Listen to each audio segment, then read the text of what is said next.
In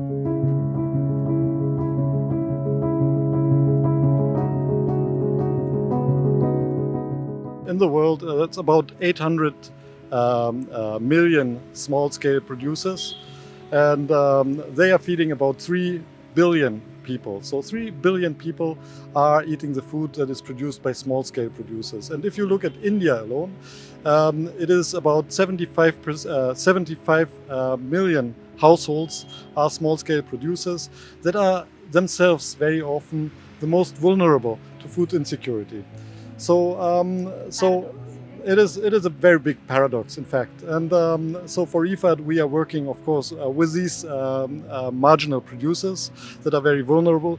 And poverty and vulnerability are a pair that goes as much as prosperity and resilience, right? So we are working really to move them from survive to thrive, and to make these farmers more resilient and more food secure, if you want so. So we start working on the farmers, of course, and help them. But when we talk about agriculture, of course, today, where we were agriculture, when we spoke about food grains, we were deficit, and today, as a country, we're surplus. Tell us the role of agriculture when we talk about how important is that, and how can we improvise it? I mean, is it the partnership, or is it technology, innovations? What are the things that we can?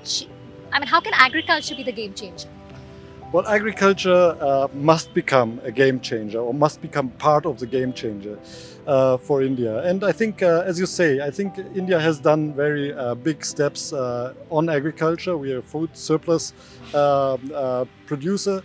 But at the same time, with all these poor people still being so vulnerable to going hungry themselves, something must change. And I believe that there's very much scope to improving investment. So, we are, as a public sector, we need to invest in the public goods that create a level playing field so that private investment can come in. Because only with private investment we can really bring agriculture to the scale that it needs.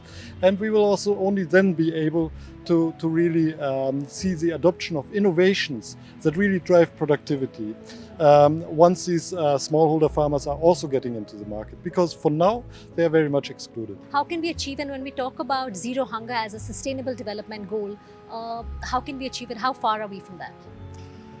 Well, I think it very much links to my previous answer. We have to invest in the public goods that create a situation in which much more investment is coming into the agriculture sector.